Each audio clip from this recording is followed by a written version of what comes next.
Let's be real, schools are basically treasure troves of sensitive data. You've got student records, financial information, the whole shebang.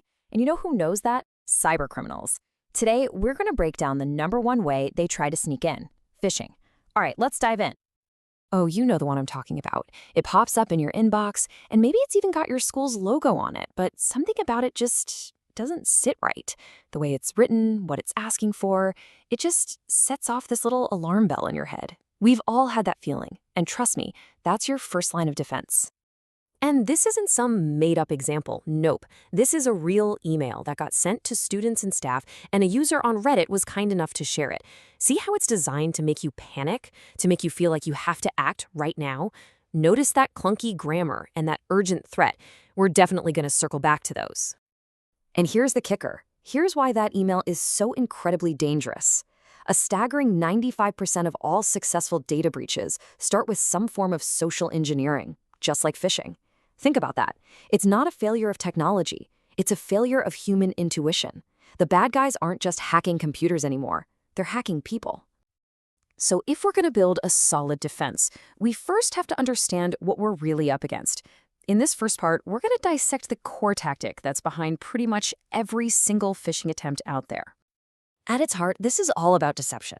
Social engineering is the masterclass in manipulation. It has nothing to do with complex code.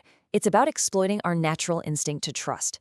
The attacker just pretends to be someone you know and trust, maybe your IT department, the principal, or even a coworker, all to trick you into doing something you absolutely shouldn't.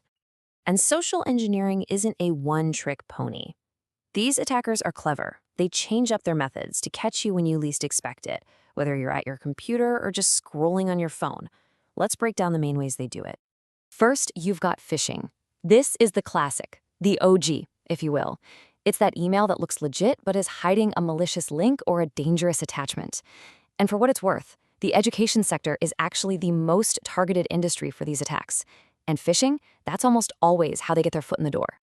Then there's its cousin, smishing. Attackers know we treat text messages differently than emails. They're quick, they feel more personal. So you get a text about a package you didn't order or a bank account that's supposedly frozen, and it's just so easy to top that link without a second thought. And boom, that's the trap. And finally, we have vishing, which is short for voice phishing.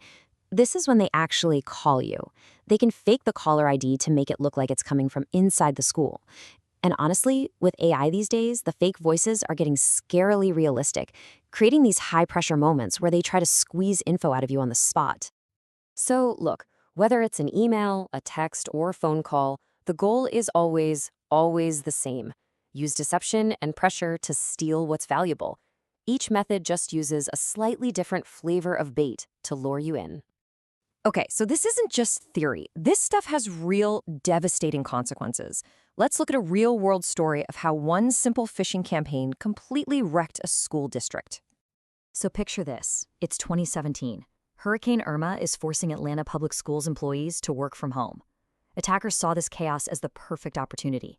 They started sending out these innocent-looking phishing emails about password resets. And for a few days, nothing.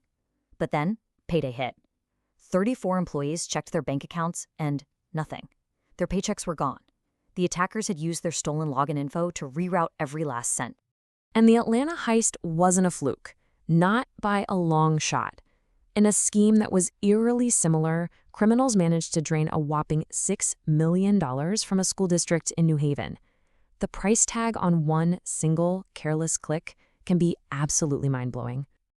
So how in the world do we stop this from happening? Well, here's the good news. These scams are almost never perfect. They leave clues. So let's build your personal phishing detection toolkit so you know exactly what to keep an eye out for. These are the classic signs. That frantic sense of urgency, like your account will be deleted in 24 hours. Any unexpected request for sensitive info. By the way, your IT department will never email you asking for your password, ever. Look for bad grammar, generic greetings like "Dear Customer," and of course, if an offer seems way too good to be true, it is. And you really have to play detective with the sender's address. The display name might look perfectly fine, but the actual email address tells the real story. Is your principal really sending official school business from a personal Yahoo account? I don't think so. Does your IT support team use some weird generic domain? Probably not.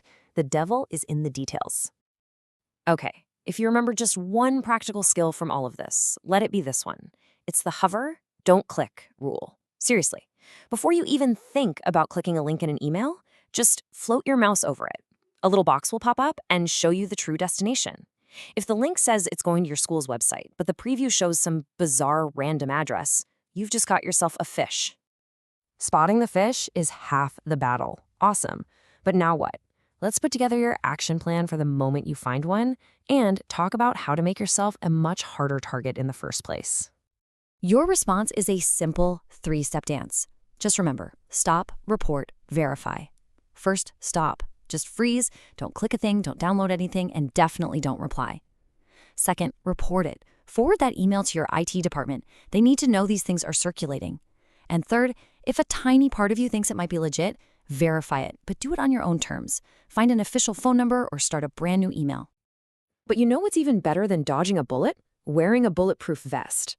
Let's talk offense.